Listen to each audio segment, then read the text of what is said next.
नमस्कार, आप देख रहे हैं 9 भारत समाचार। नमस्कार, आप देख रहे हैं 9 भारत समाचार। मैं हूं नेहा राठी। आइए देखते हैं आज की बड़ी खबर।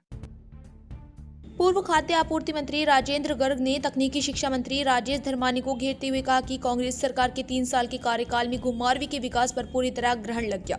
उन्होंने आरोप लगाया कि नई योजनाएं लाना तो दूर, पहले से चल रही योजनाओं और संस्थाओं पर भी ताले लग गए, जिससे क्षेत्र को भारी नुकसान हुआ। बीते 3 वर्षों में घुमारवीं के 14 स्कूल और 1 दर्जन से अधिक सरकारी संस्थान बंद या डिनोटिफाई किए गए। उन्होंने कहा कि घुमारवीं से चुने गए प्रतिनिधि सरकार में मंत्री होते हुए भी इन संस्थानों को दोबारा खुलवाने के लिए मुख्यमंत्री के समक्ष प्रभावी ढंग से आवाज नहीं उठा सके, जो क्षेत्र का दुर्भाग्य है।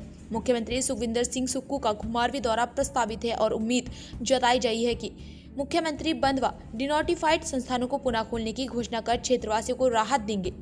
भड़ारी में तहसील हथवाड़ पीएससी को 10 बिस्तरों का दर्जा देकर 24 घंटे चिकित्सक की व्यवस्था, पड़ियालक पीएससी का विस्तार, कपहाड़ा में पीडब्ल्यूडी सब डिवीजन व सेक्शन, आईपीएच सेक्शन, बघेड़ में पीडब्ल्यूडी सेक्शन, पनियाला व तियून खास में वेटरनरी डिस्पेंसरी जैसी सुविधाएं शुरू की गई थी, लेकिन कांग्रेस सरकार ने सत्ता में आते ही इन्हें बंद कर दिया। राजेंद्र गर्ग ने कहा कि सतलुज नदी से 53 करोड़ रुपए की पेयजल योजना का 90% कार्य भाजपा सरकार में पूरा हो चुका था, लेकिन पिछले 3 वर्षों में इस योजना पर 10% भी काम नहीं हो पाया। आरोप है कि शहर में 3 सालों से सूखा कूड़ा जलाया जा रहा, लेकिन सरकार और मंत्री आंखें मूंदे बैठे हैं। मिनी सचिवालय का निर्माण कार्य भी अत्यंत धीमी गति से चल रहा। गर्ग ने कहा कि संस्कृत कॉलेज को भी डिनोटिफाई किया गया, जिससे जागरूक जनता में अदालत में चुनौती दी, तब जाकर दोबारा सरकारीकरण संभव हो पाया। वहीं डिग्री कॉलेज गंडालीवी के भवन निर्माण हेतु 5 करोड़ रुपए स्वीकृत होने के बावजूद आज तक निर्माण कार्य शुरू नहीं हो सका।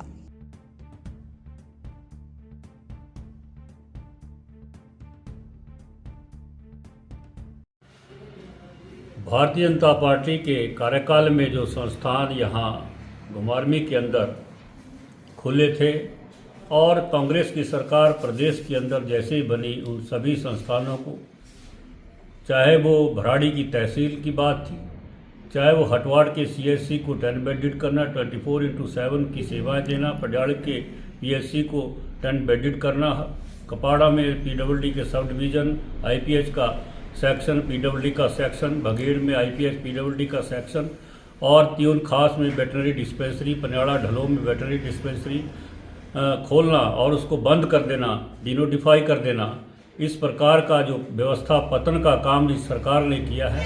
लेकिन हमें ताज्जुब है कि यहाँ से हमारे प्रतिनिधि प्रदेश में मंत्री श्री राजेश धर्मानी जी इन सारे कार्यों को पुनः से चालू कराने के लिए, इनकी बहाली कराने के लिए मुख्यमंत्री के आगे अपने मुंह नहीं खोल सके।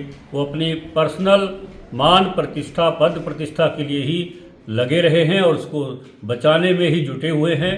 लेकिन घुमारवीं की जनता ने, जिन्होंने उनको चुनकर भेजा है, उनके हित के लिए जो काम, जो योजनाएं यहाँ चली हुई थी, जो संस्थान यहाँ चले हुए थे, जो कार्यालय यहाँ के लिए मिले हुए थे, उन सबको जो बंद कर दिए गए थे, उनको खुलवाने के लिए जो है वो पूरी तरह से असफल हुए हैं।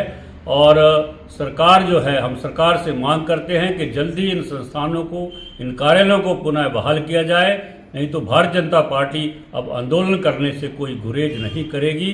और घुमारवीं के विकास को जो ग्रहण लगा हुआ है, नई योजनाएं तो लाने दूर की बात होगी, जो पुरानी योजनाएं यहाँ चली हुई थी उनको पूरी तरह से ठप करना और नई योजनाएं तो दूर की स्वप्न की बात हो गई है। और मंत्री जी आए दिन अखबार में बड़ी बड़ी डींगे हाँकते हैं, उन सब का जो है धरातल पर क्या है, वास्तविकता है, ये भी सारी जनता के सामने है। मुख्यमंत्री जी का दौरा यहाँ हो रहा है, हमें आशा है कि मुख्यमंत्री घुमारवीं की जनता के लिए इस प्रकार जो विकास के कार्यों जो यहाँ डिनोटिफाई किए हैं, उनको पुनः बहाल करने की जो है घोषणा करेंगे।